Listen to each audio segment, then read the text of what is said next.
Hi, my name is Tran, and I am a elementary and special education major.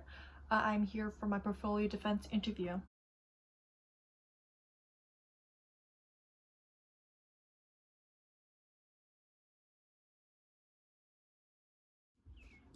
So, some of the qualities that I believe are in an effective teacher include open-mindedness, diversity, and ability to inspire and to communicate with the kids. I also believe that someone who is updated with the times, not always stuck in their ways, but always available and willing to adapt. So for my PowerPoint that I included in my portfolio for teaching in elementary and special education, I refer back to diversity a lot, which I believe, at least in our area or in our times, is very important because um, as the time goes on, we are getting more and more diverse population of students, at least in Baltimore and Baltimore City. So in the area that we live in, I think that's very, very important for an effective teacher, or in most places. For open-mindedness, I believe that include continuing with diversity. I feel like if you're teaching in a diverse situation, being open-minded and able to grasp that other people are different from you, differences and backgrounds, cultures, and stuff like that. Open-mindedness comes in handy a lot, and ability to be in the current times and not stuck in the past. I also think that being updated with technology, with certain social cues and things that are happening around the world, I think is very important to be aware of that and not always just stuck in the past.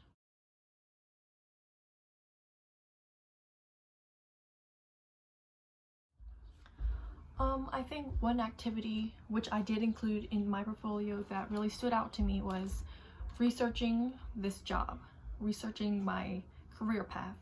So I've always wanted to become a teacher ever since I was younger, but I was always told like the pay wasn't good. It's a very difficult job because most teachers spend a lot of time out of the classroom planning and using outside resources, their own resources, to implement in the classroom, which is costly and takes a lot of time.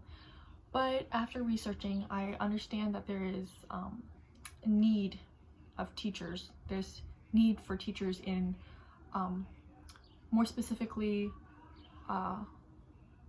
more diverse places, and especially teachers who want to understand, who are passionate about helping the children, the students. And even though I researched, and there are certain factors that do weigh down on the teaching industry, there is a lot of good in the teaching industry, and it's also a very respectable job and a job that I don't think would ever go away. It's something that's irreplaceable. Teaching is irreplaceable. It needs knowledge, it needs human to human contact, it needs a teacher that understands, not just a machine like through online learning. I believe online learning is very important also because of technology and the way we're evolving, but face-to-face contact will never be something that can be replaced.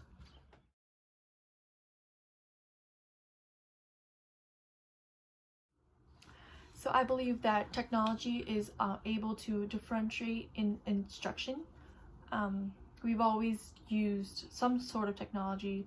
I know back then when I was a kid, when I was in elementary school, we used projectors, but like the old school ones where, anyway, we didn't have the fancy technology, and I'm only 19. So, and then as time went on, when I went to middle school, we used the Alma and stuff like that, and then time went on, more and more we were able to use projectors using PowerPoint slides a lot. We were able to use technology in the classroom. We went to the labs to do work on the computer, and I know during this time it's very difficult, but a lot of teachers are transitioning into online learning, which is not something they're very used to, but something they have to adapt to and learn. During this COVID-19, a lot of teachers are using platforms such as Zoom to teach, Skype, and other sort of platforms like that, just for some face-to-face communication with their students. And I do believe that technology is very important for teachers to implement in their classrooms. Face-to-face contact will never be something that can be replaced. It's important to have communication between student and teacher so that students can, be informed with their teacher. I don't think it's very effective for online learning if there's no communication between the teacher and the student, because especially face-to-face interaction, I just don't think it's a way, even though I do believe in online learning.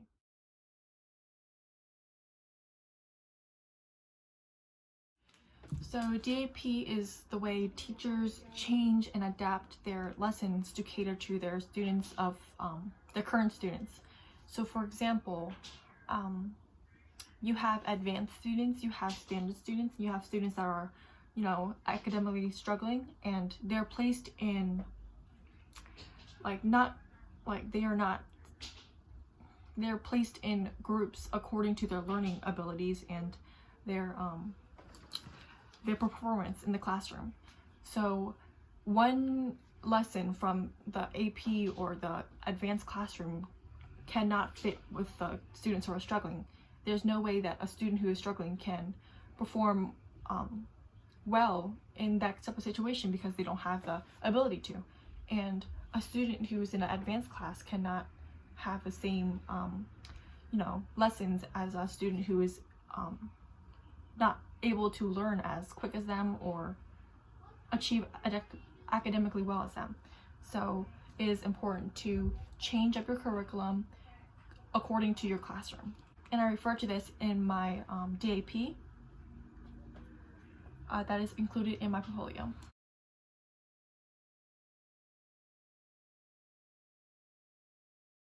I believe that motivation is very important to implement in the classroom because it gives a student the reason to learn. It gives them a reason to actually obtain the knowledge and actually want to learn. Throughout our class, we were talking about motivation a lot.